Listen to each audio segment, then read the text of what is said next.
Bonjour, Hana Idrissi Oudréré. Nous sommes en direct de nos locaux de Maroc News 2012 et aujourd'hui nous avons l'honneur d'accueillir les deux lobbyistes de l'Institut de développement et de recherche pour la recherche nucléaire, Bessam Chekran et El-Mehdi Majdi. Bonjour messieurs, El-Mehdi, Bessam, merci d'avoir accepté notre invitation aujourd'hui. Tout le plaisir pour nous. Merci.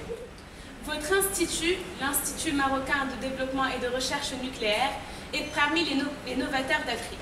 Vous voulez installer des centrales nucléaires au Maroc. Pensez-vous que l'énergie nucléaire soit l'énergie la plus adéquate pour le Maroc et pour le décollement de son économie? Alors oui, tout d'abord je tiens à vous remercier pour votre invitation.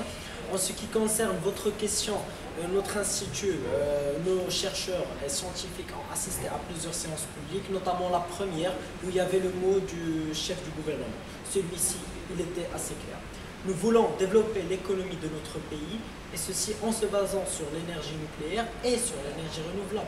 Sachez, mademoiselle Hana, que notre institut n'est pas contre l'énergie renouvelable, mais pense aussi à l'économie de notre pays. Implanter une station nucléaire au sein du Maroc peut s'avérer la meilleure solution pour diminuer plusieurs problèmes dans les dépenses énergétiques, à savoir la diminution à moitié de l'importation d'électricité au Maroc, soit un budget énorme qui pourra servir dans d'autres domaines et qui pourra être utile dans l'avenir. L'argument avancé contre le nucléaire est souvent l'accident récent de Fukushima en mars dernier.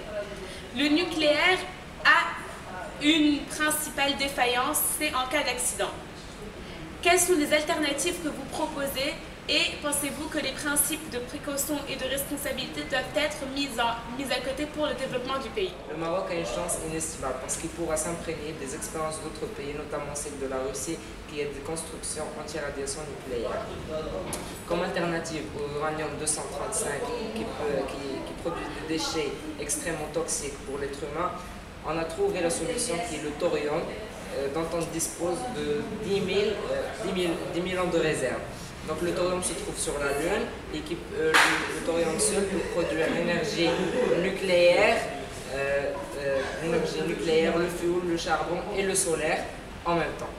Les pays industrialisés tels que la France et l'Allemagne sont en pleine campagne de suppression de leurs centrales nucléaires. Ne pensez-vous pas que le Maroc devrait s'aligner sur cette logique internationale? Oui, c'est une très bonne question, mais je tiens à vous préciser une chose. Chaque pays a sa facture énergétique. Donc, il y a certainement une différence entre nous et la France. La France génère 75% de son énergie, tandis que nous, on ne génère que 4% et on importe 96%. Ça d'une part. D'une deuxième part, la France ou l'Allemagne, par exemple, ne comptent enlever leur station nucléaire qu'après, d'ici 10 ans, 15 ans ou 20 ans. Donc, ne pensez-vous pas que ce sera une très bonne solution de faire notre station nucléaire là maintenant et de diminuer et d'aider dans notre facture énergétique, à savoir diminuer notre consommation, notre importation d'électricité? Je trouve que ce sera la meilleure solution pour éviter plusieurs problèmes. Le principe de responsabilité et de précaution sont souvent évoqués. Si nous décidons de construire des centrales nucléaires au Maroc, où pensez-vous que nous pourrions les installer? Le Maroc est un très grand pays. On a bien trouvé l'espace pour y implanter des centrales thermiques, des centrales thermosolaires qui prennent à elles 160 hectares. En ce qui concerne les centrales nucléaires, nous avons choisi de les mettre dans des agglomérations qui sont plus ou moins inhabitées pour réduire le risque au cas où il y aurait des fuites des radiations. Merci Bessam Chekran, merci El-Mehdi Majdi, merci à toute l'équipe logistique de Maroc News 2012 et à bientôt.